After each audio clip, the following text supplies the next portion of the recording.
Enzo Recto, kalaban ang katiwalian at kasinungalingan, kakampi sa katotohanan at kabutihan. Magandang araw, mga kabunyog. Sa gitna ng katahimikan ng mundo ng boxing, isang mainit at matinding pahayag ang yumanig sa social media. Viral ngayon ang video kung saan galit na galit si Coach Buboy Fernandez, ang matagal ng kasama, kaibigan at trainer ng ating pambansang kamao, Manny Pacquiao.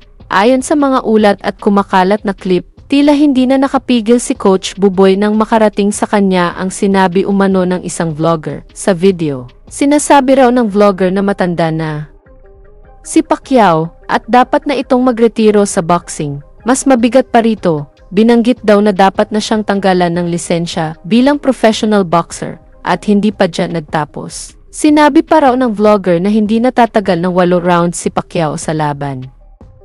Lalo't malaki at mas bata ang kanyang magiging kalaban. Ang mga salitang ito, sa mata ng marami, ay isang pambabastos hindi lang sa isang atleta, kundi sa isang buhay na alamat ng Pilipinong palakasan. Dito na raw nagpanting ang tenga ni Coach Buboy. Sa galit at sama ng loob, ay hindi siya nagdalawang isip na magsalita, direkta, diretsahan, at may damdamin. Anya, kung sakaling makita niya ang naturang vlogger, sasampalin niya ito. Hindi raw niya kayang palampasin ang ganitong klaseng paninira sa isang taong halos buong buhay ay inilaan sa pagtaas ng dangal ng Pilipinas sa larangan ng sports. Sa mga mata ni Buboy, hindi lang si Manny ang ininsulto, kundi ang lahat ng Pilipinong naniniwala sa sakripisyo, disiplina at respeto. Anyway mga kabunyog, panoorin po natin itong komento ng isang sport analysis bago natin panoorin ang reaksyon ni Coach Buboy Fernandez. Ako actually kinakabahan ako dito sa laban na to para kay Pacquiao eh. Yung kanyang edad na 46, hindi na nais-nais na lumalaban pa eh. Kaya ang tanong sa akin ng karamihang mga barkada natin, mga tabarkas natin, hindi ka nga lamang test. Bakit lumalaban pa si Pacquiao eh? 46 na siya. Wala na siyang dapat patunayan, hindi ka nga. Okay. 6-footer, 147 pounds, 70 inches ang reach. Ang lalaki ng mga lamang niya kay Pacquiao eh. Oo nga. Palagay ko... Masyadong mismatch eh. Oo, mismatch. Yan ang kinatatakutan ko, sabi ko nga sa mga test. Yung pagkamadisgrasya si Pacquiao eh. Dapat hindi na pinapayagan yung ganyan. 46 years old ka na, 8 world titles ka na. Ang ganda na ng record mo, tinalo mo na sila De La Hoya, sila Manderito, sila Cotto, magagaling lahat. Mga kabunyog, narinig po natin ang naging pahayag ng isang sports analyst tungkol sa ating pambansang kamao, si Manny Pacquiao. Ayon sa kanya, hindi na raw aabot ng 8 rounds si Pacquiao kung sakaling muling lumaban. Dahil sa kanyang edad at sa laki ng kanyang magiging kalaban, isipin ninyo yan mga kabunyog. Ang isang alamat sa mundo ng boxing na ilang beses nang nagbigay karangalan sa ating bansa, basta-basta na lang sinasabihan na matanda na, mahina na at dapat nang iurong. Pero heto ngayon mga kabunyog. Panoorin at pakinggan natin ang reaksyon ng matagal ng coach ni Pacquiao, si Coach Buboy Fernandez. Makikita natin dito ang kanyang matinding pagkadismaya at galit sa naging pahayag ng naturang analyst. Para kay Coach Buboy, hindi lang ito bastang opinyon, ito ay isang pambabastos sa karangalan ni Pacman. Kaya mga kabunyog, huwag na nating patagalin pa ito na ang video ng matapang at emosyonal na tugon ni Coach Buboy. Kayo na ang humusga kung sino ba ang tunay na may alam sa boxing, ang coach na saksi sa bawat laban ni Pacman, o ang keyboard analyst na parang mas magaling pa sa tumalo kay Thurman. Panoorin natin ito. I know. Pero dapat sa mata ng marami, siguro 80-90% si Boss Manny ang panalo. Anong comment mo, Coach Buboy? Sa akin talaga, panalong panalo. Opo. Pero ang hindi ko lang gusto yung magpalit ng corner sa taas. Yun talaga ako. Naiyak ako. Panalo talaga tayo. Alam ko panalo.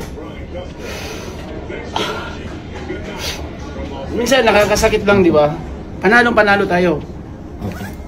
Ngayon, doon sa isang commentator o vlogger na nag-comment, nakita ko yung comment mo. Di ba sabi mo, pag dumating na si Pacquiao sa 5 round o pataas, di ba? Dinilat niya ang dila niya. O ngayon, pinatunayan niya ang laban. 12 rounds. Oo. Tapos siya pa yung nag-dominate. Tapos sabi mo, dapat tanggalan ng lisensya si Manny Pacquiao dahil 46 years old na. Nagbabayad ka ba ng tax sa Pilipinas? Para mag-comment ka ng ganyan? Hindi ho madali ang lumaban sa ibabaw ng boxing. Dapat kapwa mo Pilipino sinusuportahan mo.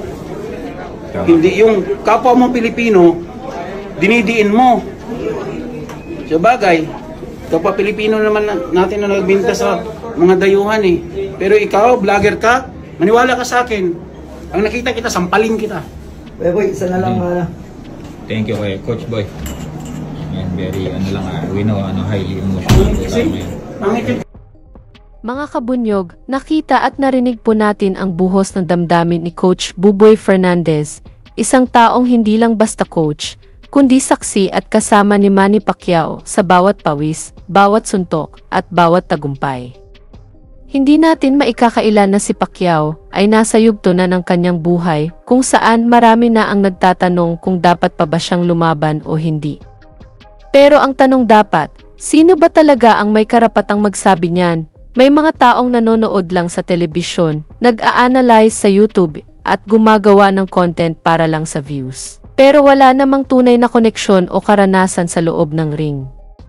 At minsan, sa sobrang pagiging kritiko nila, nakakalimutan na nila ang respeto. Malaya tayong lahat magpahayag ng opinyon.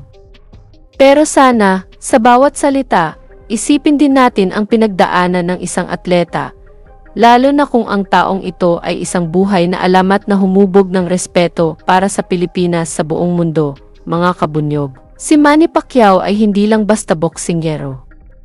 Isa siyang inspirasyon, isang kwento ng tagumpay mula hirap at higit sa lahat, isang simbolo ng determinasyon at puso. Kaya kung sakaling dumating ang araw na siya mismo ang nagsabing tapos na, tayo ang unang rerespeto.